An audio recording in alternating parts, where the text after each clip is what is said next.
especial al cual le agradezco muchísimo su gentileza, el presidente Nicolás Maduro Moros. Gracias, Nicolás, por este privilegio que nos das de haber aceptado esta invitación para conversar de manera libre, flexible, hasta informal, sobre Venezuela, la situación actual y la situación mundial.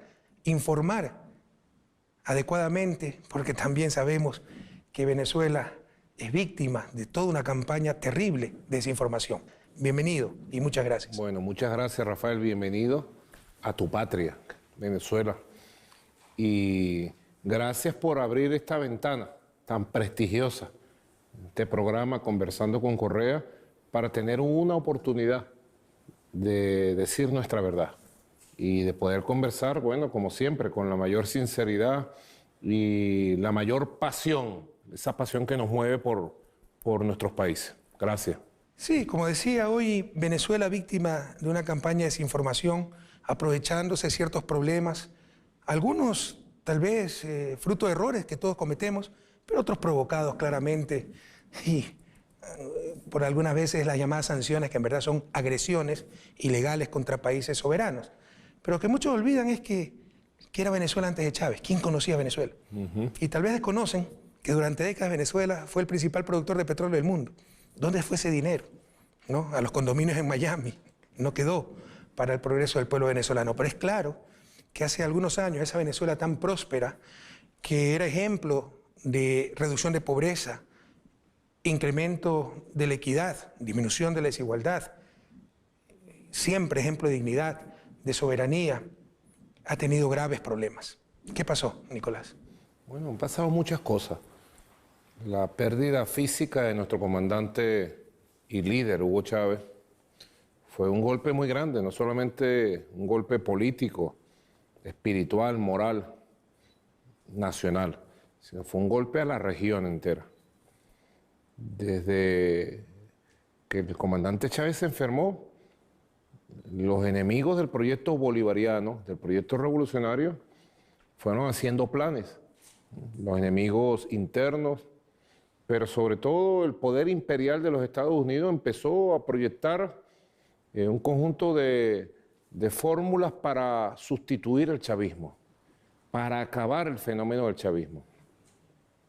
Y desde temprano, el mismo año 2013, 2014, nosotros en era de Obama ya sufrimos los primeros elementos de una guerra económica que comenzaba a sentirse, afectando el comercio interno, el abastecimiento interno, especulación dramática de precios, ya en 2013, 2014. Hay que recordar que el 9 de agosto del 2014 ya Obama declara a Venezuela una amenaza inusual y extraordinaria a la seguridad de los Estados Unidos de Norteamérica, de un día para otro. Yo me acuerdo cuando a mí me informó la canciller Delcy Rodríguez, yo no le creía, que Obama nos declaró amenaza de Estados Unidos, hasta que después vimos el decreto. Bueno, nosotros hemos tenido que enfrentar una agresión multiforme, nacional, internacional, que ha tenido como objetivo destruir el proyecto bolivariano, sustituir el proyecto bolivariano y tratar de crear una situación interna de ingobernabilidad, de caos inmanejable, y eso ha afectado, sin lugar a dudas, la vida de nuestro país. Yo te digo, Rafael, si Venezuela no tuviera el modelo social que tiene, a través de lo que llamamos misiones y grandes misiones, que son los grandes planes, si no tuviéramos las misiones y grandes misiones que atienden la alimentación del pueblo, la construcción de viviendas, la educación pública, la salud pública, el ingreso de nuestros viejitos y pensionados, si no tuviéramos ese modelo social integral de atención, toda esta guerra que nos han hecho, y sobre todo los últimos 2 años de Trump, las sanciones, las agresiones económicas, las prohibiciones que nos han hecho en el campo económico, hubieran tenido un efecto devastador en la estabilidad social y en la vida de nuestro pueblo. Nuestro pueblo ha sido defendido gracias a la capacidad para distribuir la riqueza, mucha o poca. En temporada de Chávez y hasta el año 2015, Venezuela tuvo ingresos casi por 50.000 millones de dólares. 50.000 millones solo por petróleo. Promedio anual. anual. ¿Sabes cuál fue el promedio del año pasado? 4.000 millones de dólares. Tú sabes que entre mis malas costumbres de ser economista, conozco esa cifra. Sí, nadie es cuando perfecto. cuando estaba revisando, no lo podía creer. Sí. En promedio, de 50.000 millones de ingresos petroleros, 5.000 millones. Entonces uno Esa es puede- la crisis que están Sí. enfrentando. Hay una Venezuela mediática, hay una Venezuela de la manipulación mundial y hay una Venezuela de verdad, una Venezuela real, que tú puedes recorrerla. Y hay un pueblo que, a pesar de los pesares, es un pueblo que está protegido, una familia que está protegida.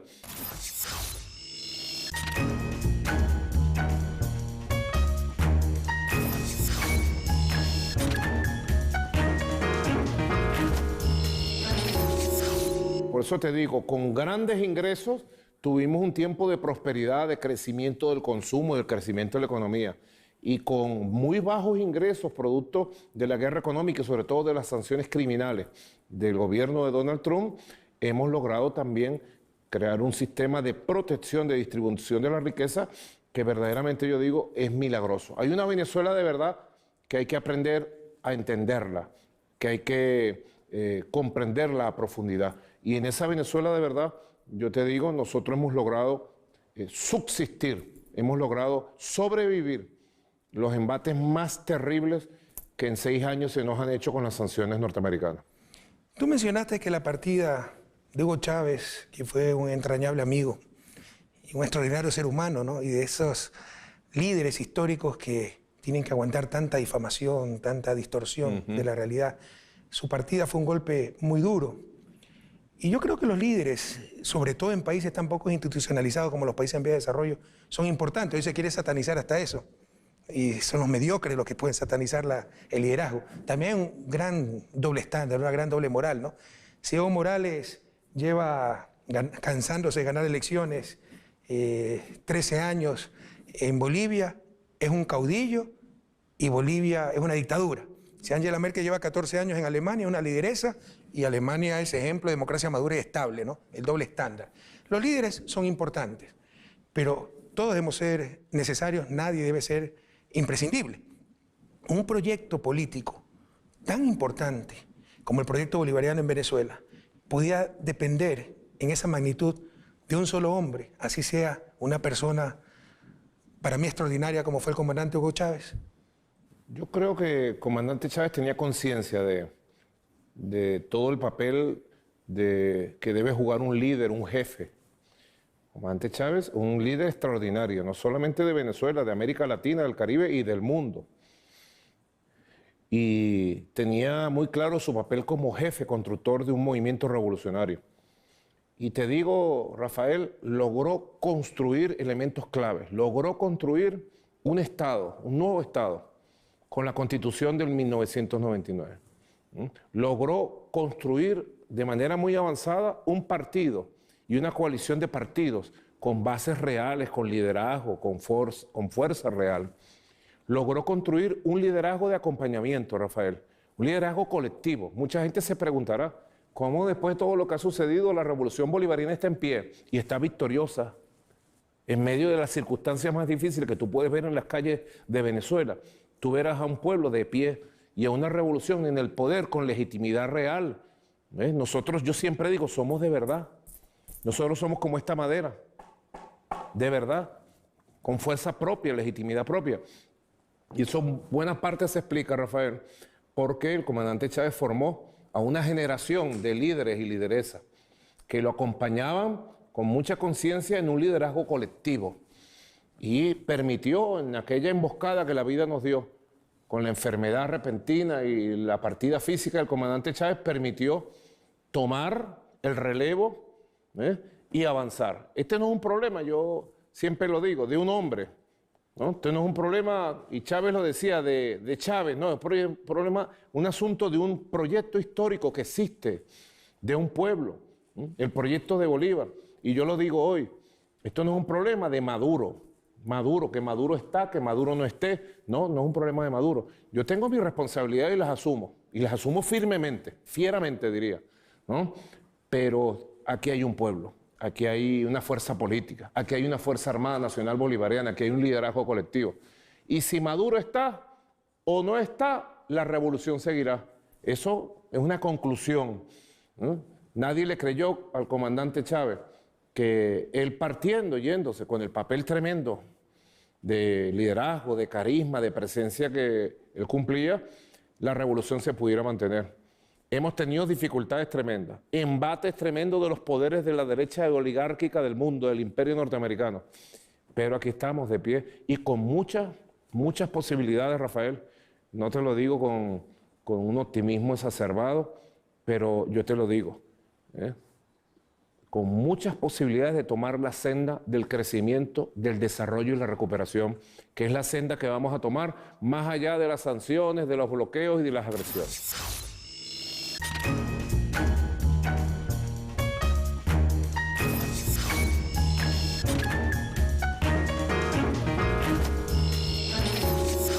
Continuemos un poco con la parte económica.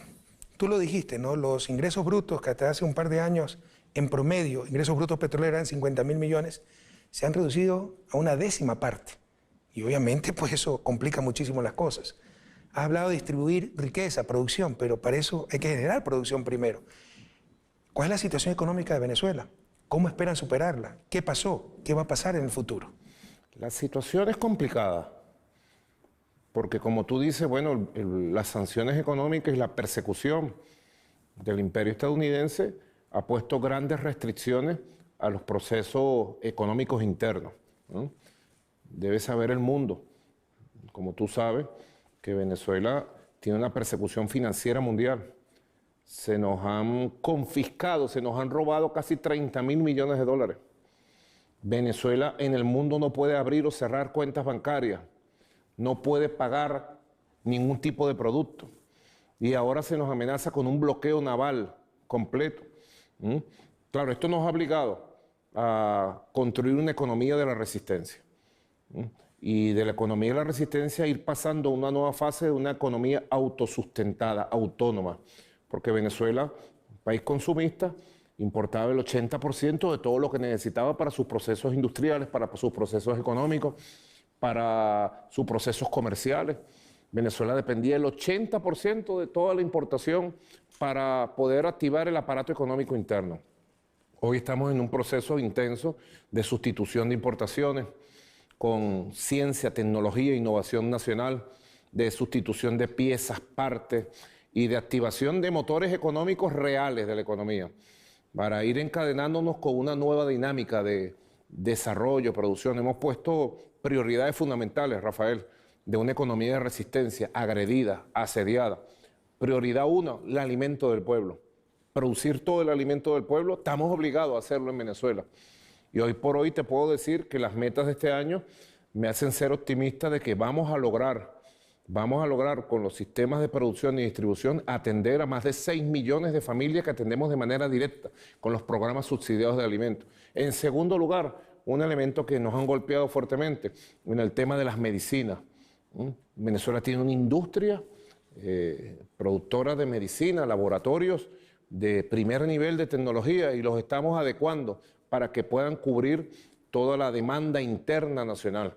Así que, te digo, nosotros estamos en una economía de resistencia, siempre visualizando el camino del desarrollo y de la expansión de las fuerzas productivas y teniendo como eje central, como tú sabes, la recuperación de la industria petrolera. La industria petrolera quizás es la que ha sido más afectada con todo el proceso de persecución, de sanciones. Pero es petróleo, petróleo es petróleo. Si tú produces petróleo, eso es como el oro. Lo produces, lo sacas al mar y lo vendes. Así que yo tengo mucha fe en la recuperación de la industria petrolera como gran motor del financiamiento del desarrollo nacional y en la recuperación global de nuestra economía. Yo te digo, si nosotros podemos decir algo de la experiencia de estos años, sobre todo de los últimos meses, lo pudiéramos decir en tiempos de bonanza, lo siguiente. En tiempos de bonanza la revolución bolivariana demostró que era superior a cualquier tiempo de bonanza que se vivió en el pasado. Tú decías 1920, 1970, 50 años Venezuela fue primera productora de petróleo del mundo. ¿Y dónde se invirtió eso? 80% de pobreza encontró la revolución bolivariana en 1999. Pero si demostramos la gran capacidad para distribuir riqueza cuando tuvimos bonanza, estamos demostrando ahora, mira, largando el cuero, como decimos en Venezuela, con un esfuerzo heroico, estamos demostrando que en etapas de necesidad, de bajos ingresos y de guerra económica, de bloqueo económico, la revolución distribuye el ingreso poco y hace mucho. Con muy poco estamos haciendo mucho y creo que eso nos está dejando una escuela y nos está dejando una senda para la recuperación de una economía que tiene motores propios, que tiene riqueza propia y que, te voy a decir, más temprano que tarde va a tomar la senda del crecimiento nuevamente. Los problemas, conozco un poco de la economía venezolana y los problemas comenzaron, claramente se ve, en el 2015, cuando empieza a caer el precio del petróleo y empieza a caer la producción petrolera de Venezuela, Colombia, Ecuador, porque normalmente los propios ingresos petroleros tú reinviertes para mantener la producción.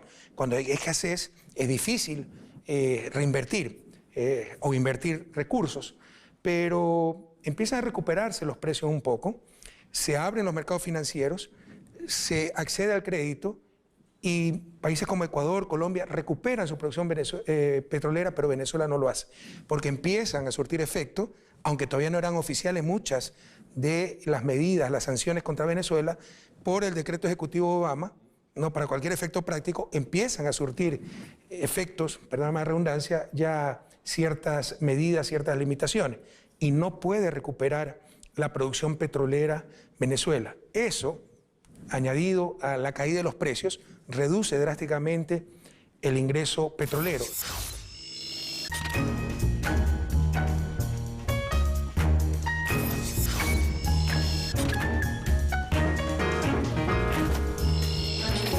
¿Por qué no se hizo un esfuerzo mayor, sacrificando un poco el consumo temporalmente para rescatar esa producción petrolera que era la base de la economía venezolana? Dos factores. Primero, errores que cometimos. Lamentablemente en la industria petrolera se enquistó una mafia que ya venía de antes, del 2013. Una mafia que saqueó PDVSA.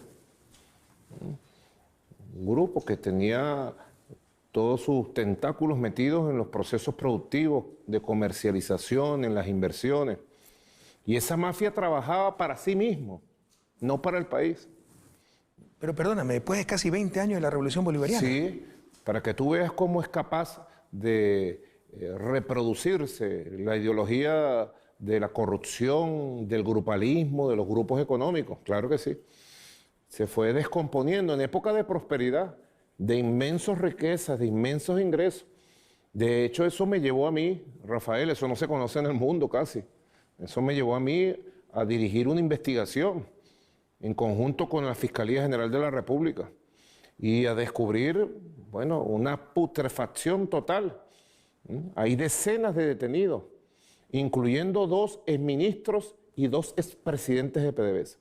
Primero, los errores que se cometieron producto de la corrupción y que no visualizaron ni llevaron la reinversión necesaria para mantener la producción petrolera o para incrementarla. Y en segundo lugar, la sequía internacional de créditos, de refinanciamiento o de financiamiento para todas las actividades económicas del país. Yo te digo, mira, nosotros desde finales de 2014 hasta finales de 2016, Rafael, pagamos en servicios de la deuda y deuda más de 76.000 millones de dólares. Y se nos hizo imposible ante toda la banca mundial refinanciar un solo dólar del que debía el país. Conseguir un nuevo crédito. Te lo digo para el dinero del país. Lo entiendo muy bien y se ve en estadísticas. Para la finanza. Esos fueron los norteamericanos, ¿no? Saben hacer las cosas y el golpe fue certero. Cuando caen los precios del petróleo, decrece la producción, países como Ecuador, Colombia acceden a mercados financieros y pueden recuperar producción, a ustedes se les cierra. Así es. Y sigue cayendo la producción. Y se nos cierra para la vida financiera del país, pero se cierra de manera especial para la inversión petrolera. Entonces son 2 factores. Factor interno, los errores que se cometieron, la corrupción, la putrefacción, no había una cabeza directiva, planificadora en función del desarrollo de la industria petrolera, sino que había 1000 cabezas y tentáculos robando de una inmensa mafia. De hecho, el jefe de la mafia internacional vive en un palacete como un rey en Italia. Tú lo conociste. Un tal Rafael Ramírez que me da esta vergüenza y asco nombrarlo.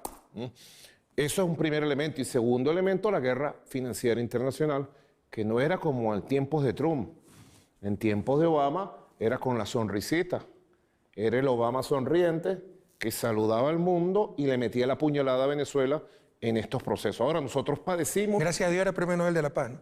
Claro, menos mal. Menos mal que era el Premio Nobel de la Paz. Son dos elementos fundamentales que nosotros padecimos y pagamos las consecuencias fuertemente en todo el proceso económico venezolano. Y yo estoy seguro, de verdad, que lo crudo, lo duro de esta guerra económica nos ha llevado a un nivel de madurez y de preparación que lo que viene ahora es crecimiento real. Yo me he empeñado en el plan de recuperación económica, en el crecimiento de la economía real. La economía que produce los alimentos, que produce las medicinas, que produce el calzado, que produce la riqueza, la economía real. Y sobre la base de la economía real, con el sistema de protección social y con el sistema de distribución, yo estoy seguro que Venezuela va a ir de manera pareja, de manera armónica, recuperándose de los embates de esta etapa tan dura. Pero Nicolás, 50.000 millones de ingreso bruto petrolero, no otra cosa es el neto, pero ingreso bruto, de todos modos es indicativo, anual. ¿Por qué esa gran deuda? ¿Por qué ese gran peso financiero? Si tuvieron grandes ingresos petroleros. Bueno, fue una estrategia de acelerar el desarrollo económico y de invertir. Tiene que decirse, entre otras cosas, grandes obras públicas que se construyeron, trenes, metros, puentes, autopistas, carreteras. También tiene que decirse la gran inversión que se hizo en el arranque de un plan que poco se conoce en el mundo, la Gran Misión Vivienda Venezuela. Nosotros en 7 años vamos a llegar ahora, en diciembre de este año, a la meta de 3 millones de viviendas construidas para el pueblo. Se debe entender en el mundo. Venezuela es un país de 30 millones de habitantes. 30 millones de habitantes. En 7 años vamos a llegar a 3 millones ahora en diciembre de viviendas cómodas, 70, 80, 90 metros cuadrados, cómodas, bellas, construidas dentro de un concepto de hábitat comunitario para nuestro pueblo. Grandes inversiones que se hicieron en su momento. En el caso del plan de vivienda, echaron las bases industriales, las bases logísticas, para nosotros en tiempos de necesidad, en tiempos de crisis, en tiempos de bloqueo, continuar con el plan de la vivienda. Así que fue una estrategia de aceleración del desarrollo. Yo comparto aquello. O sea, no saldremos de su desarrollo si no arriesgamos, y arriesgar significa de repente tener problemas. Pero casi 20 años ya de la Revolución Bolivariana y todavía la dependencia del petróleo es increíblemente alta. 98% de las exportaciones, incluso más del 60% de las importaciones, porque ustedes importan aditivos, ciertos derivados e incluso petróleo ligero para poder mezclar en las refinerías con el petróleo pesado del lago de Maracaibo. ¿No se pudo hacer un poco más para superar esa inmensa dependencia del petróleo? Quizás, estoy seguro que sí, se pudo haber hecho más. El comandante Chávez planteó el proyecto de desarrollo nacional y él personalmente estuvo detrás de los proyectos de desarrollo industrial, detrás del desarrollo agrícola del país, reformuló, pero Rafael, y yo también me he puesto detrás de cada uno de los planes, he definido 16 motores de desarrollo, 16 motores de desarrollo real, no los estoy sacando de la biosfera, no, los estoy sacando de la realidad económica, industrial, tecnológica del país. Pero te puedo decir, como reflexión, cuesta transformar el modelo económico instalado durante 100 años. Fueron 100 años que se instaló un modelo de dependencia que llamamos el modelo rentista petrolero, donde Venezuela dependió de un chorro.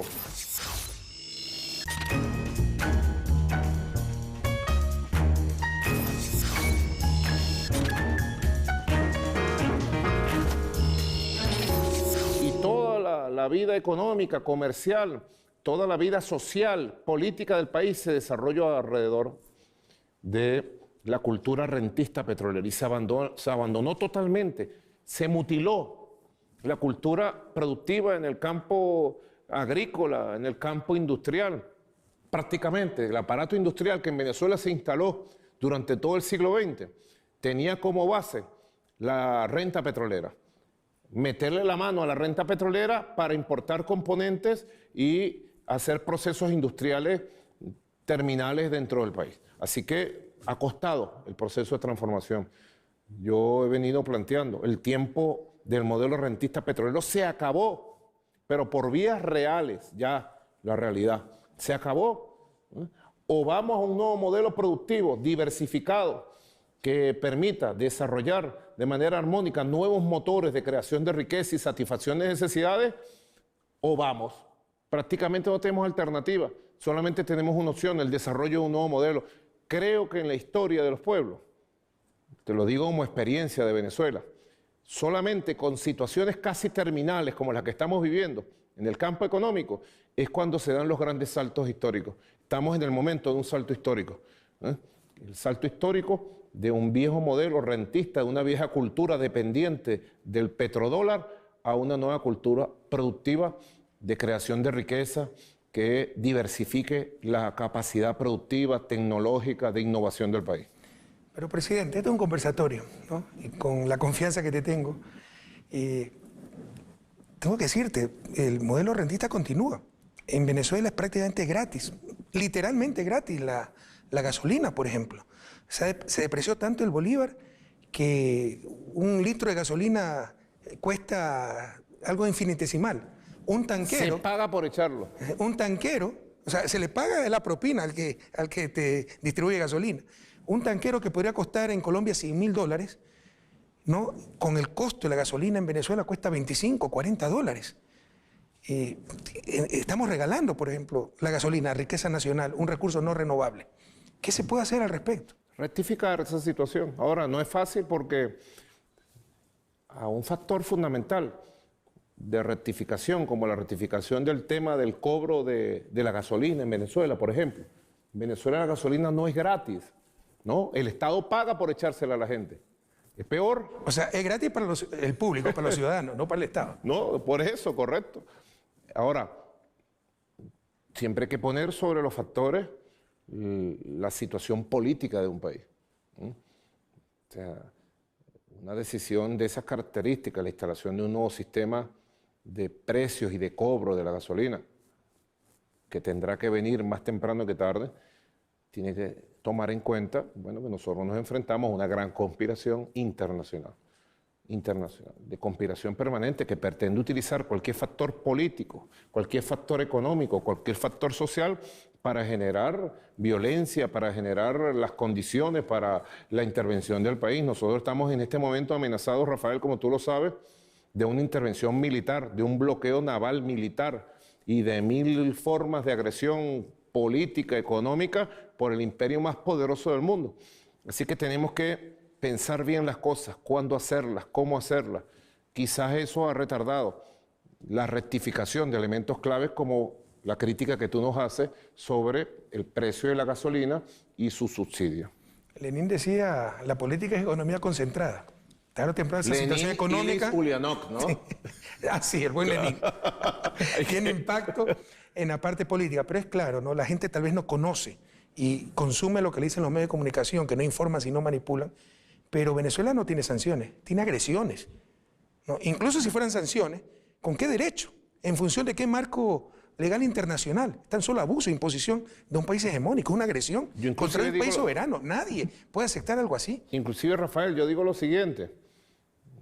Ha habido casos recientes en la historia, como Saddam Hussein en Irak, más allá de lo que piense cada quien de Saddam Hussein.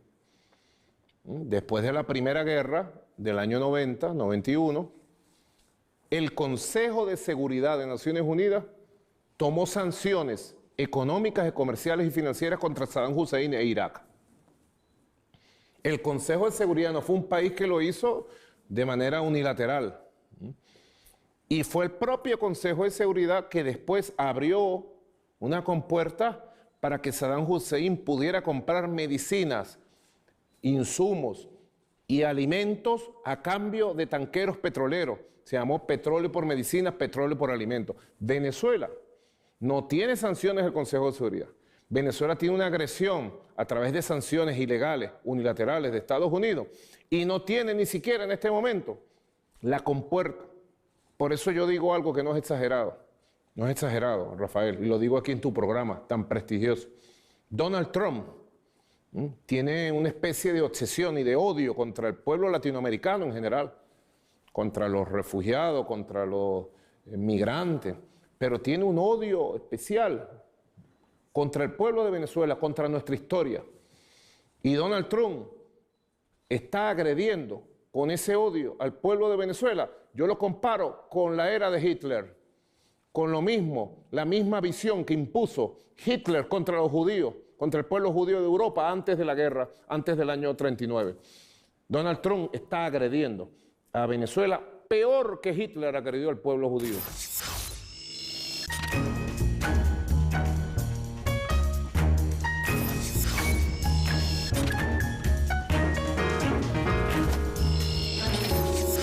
Nosotros tenemos conciencia de todo eso.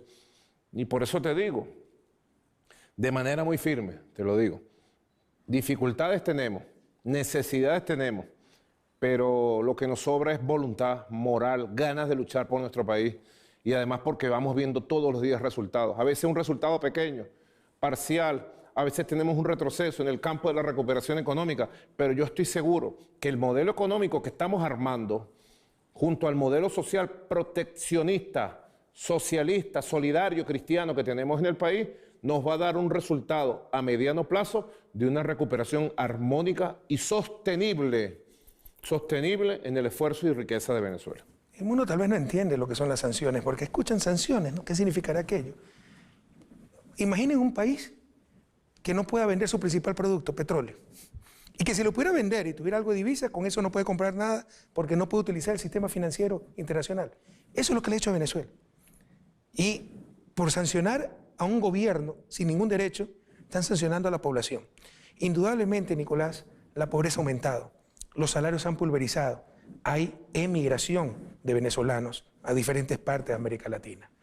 ¿Qué nos puedes decir al respecto? ¿Cómo piensan enfrentar esos gravísimos problemas sociales? Bueno, los enfrentamos todos los días. La pobreza se mide en el acceso que tenga la población a la satisfacción de sus necesidades de educación, de salud, de vivienda, de empleo, de ingresos. Todos los días estamos encima de los temas de salud del pueblo para garantizar el sistema de salud gratuito. Tú debes saber que nosotros tenemos 25.000 médicos, la mitad de ellos cubanos, como médicos de familia en los barrios, atendiendo en un sistema de salud único de medicina preventiva, de medicina familiar. Todos los días estamos atendiendo el tema de la educación pública. Yo te puedo decir, tenemos una escolaridad del 90% de la escuela inicial, de la escuela primaria, de la escuela secundaria y de la escuela universitaria del país. El 80% de los estudiantes del país con una escolaridad de 90% están en el sistema público y eso implica inversión permanente. Te estaba diciendo el plan de la Gran Misión Vivienda Venezuela. Este año vamos a llegar a 3 millones de viviendas y vamos rumbo al 2025 a 5 millones de viviendas. El tema del empleo.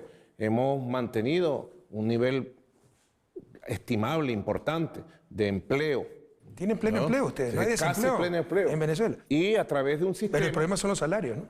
Claro, que tratamos de compensar, tema difícil de la economía venezolana, tratamos de compensar a través de un sistema llamado el sistema de carné de la patria, que subsidia directamente a 6 millones de familias mensualmente con bonos de subsidio que le permiten el acceso a los bienes básicos, a los bienes fundamentales. Estamos en una economía de resistencia, estamos en una etapa muy difícil, Rafael.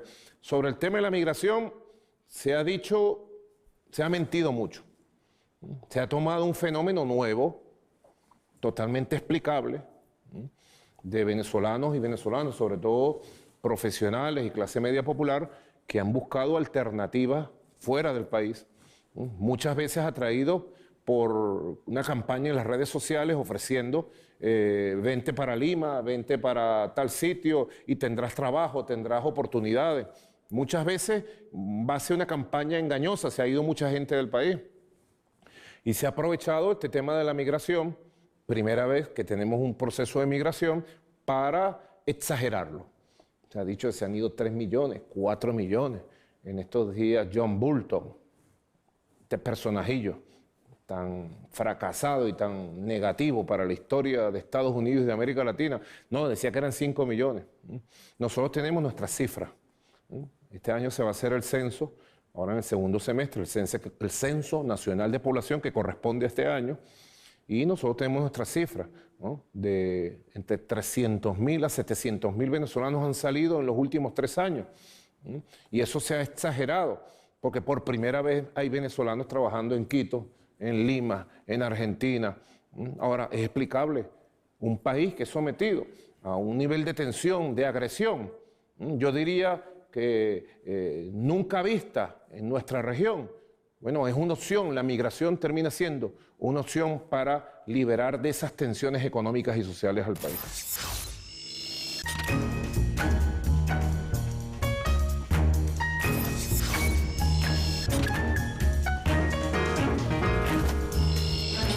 Venezuela está resistiendo. Nosotros tenemos un pueblo muy consciente. Además tenemos un pueblo que ama profundamente a nuestro país. La resistencia política, cultural, diría ideológica que nuestro pueblo ha entablado frente a estas agresiones históricas tiene una explicación, Rafael. Más allá de las agresiones, de los problemas que podamos enfrentar ahora en esta coyuntura y que superaremos sin lugar a dudas, esta es la tierra de los libertadores.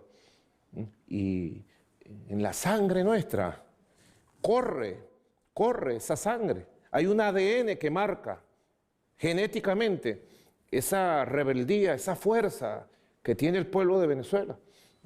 Quizás nosotros, si hace 6 años nos hubiéramos pensado todo esto que íbamos a pasar, quizás más de un analista o un pronosticador hubiera dicho sería imposible resistir. Quizás golpes de Estado, intento de magnicidio, me trataron de matar hace 1 año, hace pocos meses, un golpe de Estado dirigido desde la Casa Blanca, amenazas de invasión militar, amenazas de bloqueo, persecución financiera, persecución comercial. Y aquí estamos, de pie y con una sonrisa viendo el futuro, con optimismo y con ganas de seguir luchando y guerreando. No, cualquier otro país latinoamericano con las sanciones que ha recibido Venezuela no aguanta 3 meses. No, ustedes han aguantado mucho más, creo, comparto contigo, seguirán aguantando. Y hay un ejemplo es Cuba también, que lleva 60 años de un bloqueo criminal aguantando. Finalicemos esta conversación tan amena. Nicolás, ojalá te haya sentido tan bien como yo me he sentido. Creo que también ha sido una conversación muy informativa. Hablando de democracia, nos dicen que en Venezuela no hay democracia, que tú eres un usurpador. Dictador. Bueno, creo que nadie puede cuestionar las elecciones de marzo, las elecciones del 2013, cuando ganaste con un estrecho margen, pero claramente ganaste a Enrique Capriles. Pero luego pierden las elecciones al Congreso, ¿no? Y gana la oposición, y con una amplia mayoría. Y tú lo que haces es llamar a una asamblea constituyente que ha sido cuestionada porque se pusieron ciertas restricciones. ¿Nos puedes explicar algo al respecto? Sí, nosotros, fíjate, algunas cifras. En 20 años de revolución se han hecho 25 elecciones en Venezuela. Sí, nunca he visto una dictadura con tantas elecciones. Sí, una extraña dictadura. Y además que se pierden algunas veces. Sí, 25 elecciones a presidentes, gobernadores, alcaldes, Asamblea Nacional. De esas 25, las fuerzas bolivarianas del chavismo, hemos ganado 23 elecciones, de diversos signos. Recientemente, como dices tú, en el periodo, después de la partida física del comandante Chávez, nosotros tuvimos en el 2013 una elección municipal y de 335 alcaldes, diciembre de 2013, ganamos 300 alcaldes. En el año 2015 fue la otra elección y perdimos la Asamblea Nacional por un amplio margen. Ya había empezado la guerra económica, 2015. Ya la agresión del gobierno del Premio Nobel de la Paz Obama iba bastante avanzada. Y luego vinieron los años 2016 y 2017. Bueno, de conspiración, tratar de derrocarme, 1000 cosas que hizo la oposición desde la nueva Asamblea Nacional del Parlamento y luego las guarimbas violentas 2017. Es ante las guarimbas del 2017 que yo tomo la Constitución y digo, ¿cómo superamos este momento tan difícil que nos está poniendo a las puertas de una guerra civil? Y convoco al proceso popular constituyente. La Constitución, los artículos de la Constitución contempla la posibilidad de convocar a una Asamblea Nacional Constituyente y le da poderes plenipotenciarios, supraconstitucionales a la Asamblea Nacional Constituyente como tal. Es uno de los logros de la Constitución del 99. Dejó el poder constituyente vivo y con posibilidad de ser convocado si se cumplían algunos requisitos. Un requisito era que el jefe de Estado, el presidente de la República, convocara una elección constituyente. Y así se hizo. Se convocó una Asamblea Nacional Constituyente que se instaló en agosto del 2017 y empezó un proceso de pacificación del país. Fue impresionante, Rafael, cómo el país se pacificó. El mismo día de instalación de la Constituyente se acabaron las guarimbas. Pero es necesario decir que las guarimbas produjeron 127 muertos. 127 muertos. Y quieren dejar esas muertes en impunidad. Incluyendo 29 venezolanos quemados vivos. Por ser chavistas. Por ser chavistas. Cosa que no los quieren ver en el mundo, ¿no? O los tapan. Hay críticas al proceso constituyente, que se pusieron representantes por sectores, y eso significaba dar ventaja al oficialismo.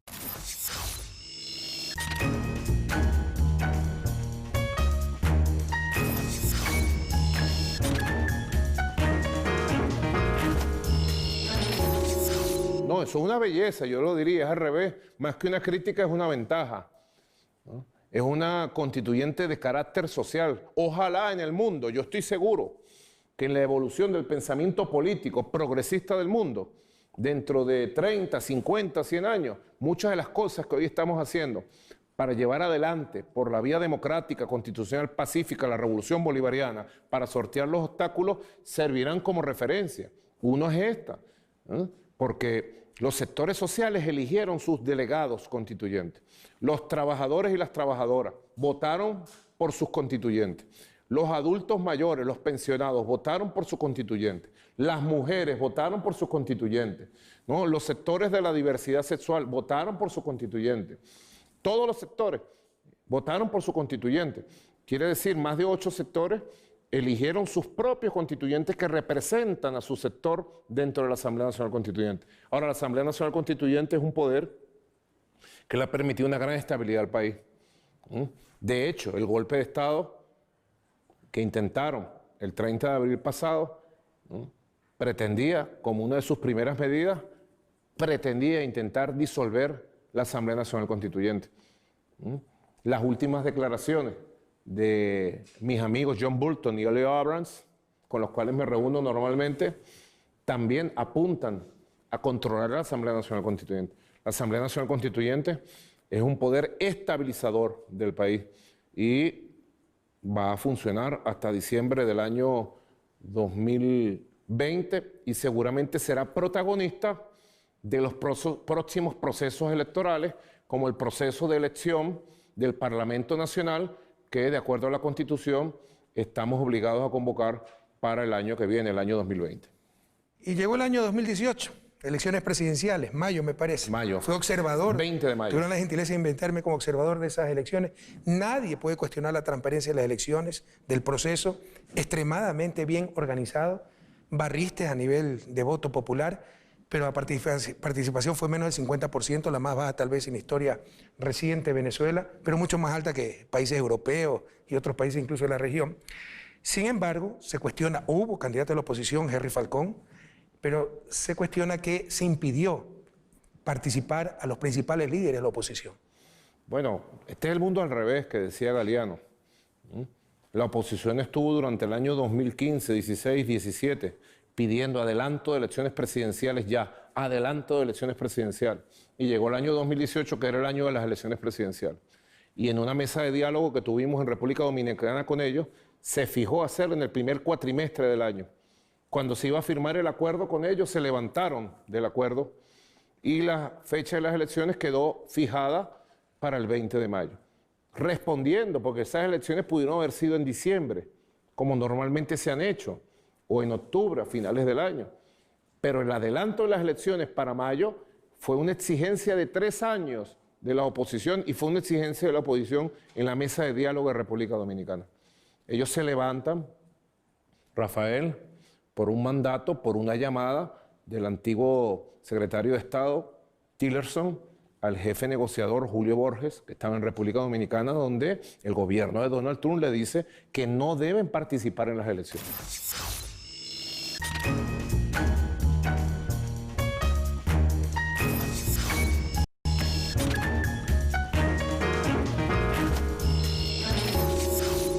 que ese sector radical de ultraderecha, extremista, de la oposición, se retira del proceso electoral desde República Dominicana, con una estrategia, la estrategia que están desarrollando ahora, desconocer el Estado de Derecho, tratar de imponer un gobierno autoproclamado paralelo, tratar de imponer instituciones paralelas, tratar de llevar a Venezuela a un proceso de división interna, de enfrentamiento, de golpe de Estado. Todo esto estaba pensado cuando los Estados Unidos declara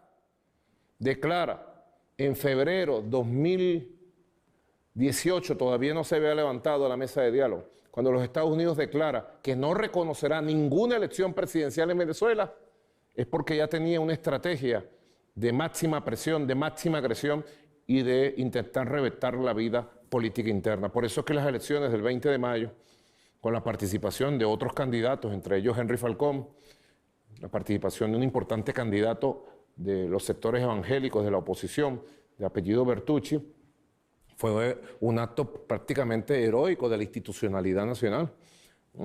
Nosotros tuvimos una victoria buena, pudo haber sido mejor, pero fue una victoria con el 68% de los votantes.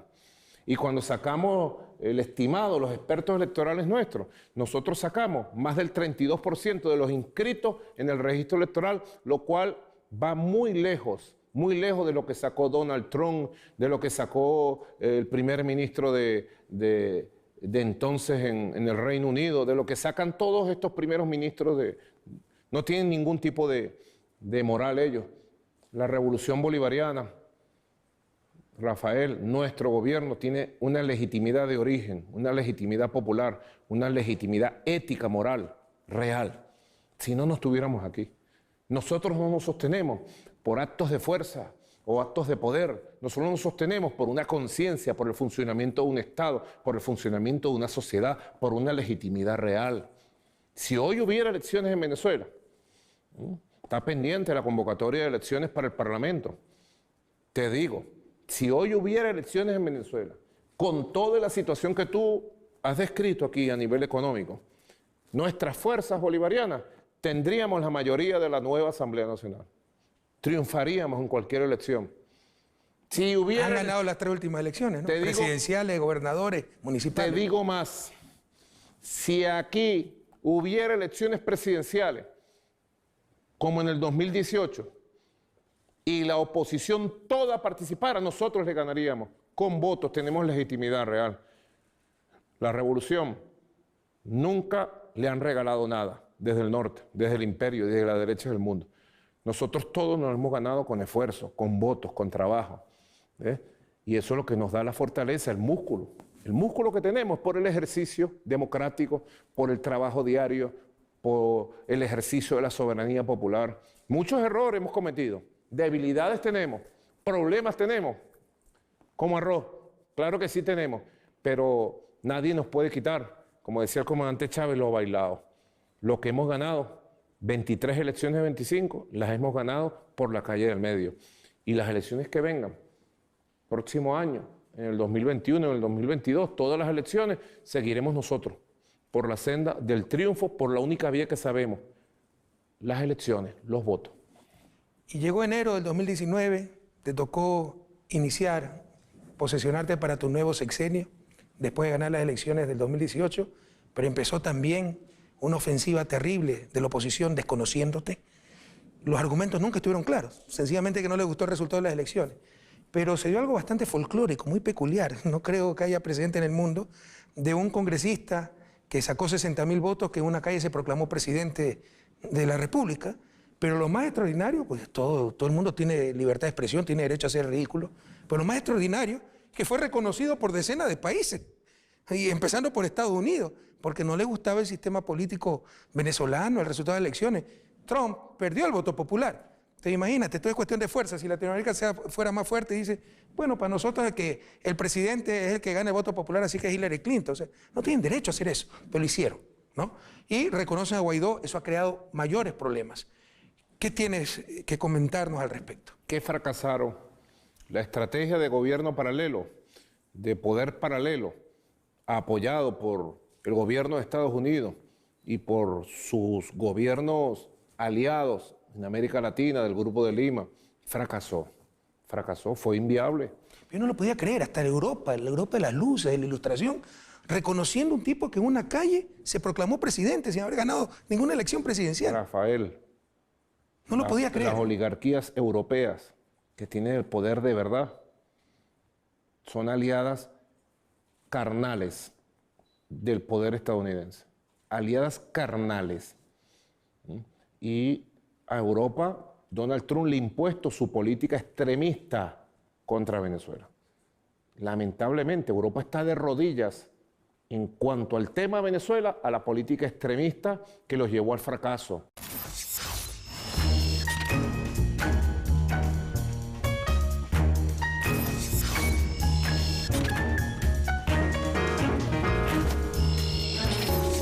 Yo se los dije aquí mismo en este salón, en este despacho número 1, se lo dije a los embajadores europeos. Esos días en que este señor ridículo se autoproclamó presidente, le dije, van a fracasar. Ellos estaban seguros que iba a venir un golpe de Estado, que nos iban a detener, que iban a poner un... No. Nosotros confiamos en las instituciones democráticas, tenemos plena confianza en la Unión Cívico-Militar y ellos fracasaron. Y los elementos más perversos y colaterales de su fracaso se van a ver en los meses que están por venir. Así que no se pierdan las noticias sobre Venezuela, de lo que será la profundización del fracaso de este modelo de golpe de Estado que trataron de imponernos desde el norte y que con moral, con democracia y con la Constitución en la mano hemos derrotado. Presidente, hace unos minutos habló de músculo. Lo veo en muy buena forma. Está haciendo deporte. Ejercicio permanente y sobre todo renovando el alma, Rafael. Tenemos que renovar el alma frente a las dificultades. Sí, siempre estoy caminando, corriendo, jugando básquet, béisbol, practicando También un poquito gran músico el presidente. Y percusión sí. Y bailarín. Bueno, no sabes cuánto he disfrutado esta conversación. Ojalá tú también la hayas disfrutado. Mucho. No, a ti, Nicolás, a ti. No existe la neutralidad. Uno siempre tiene su corazón a algún lado. Creo que América Latina tiene claro dónde está mi corazón. Con las causas sociales, con la justicia, con la patria grande. La honestidad no significa ser neutral, eso es imposible, la honestidad intelectual. Significa, pese a la parcialidad que tenemos, a nuestra inclinación ideológica, por simpatías, tratar de guardar la objetividad. Ojalá en esta conversación haya podido ser objetivo. Pero al finalizar voy a romper esa objetividad y voy a decir mucha suerte a Venezuela, gloria al bravo pueblo. Muchísimas gracias, Nicolás. Gracias, Rafael. A ti. Bueno, que Dios te bendiga a ti, Ecuador. Gracias.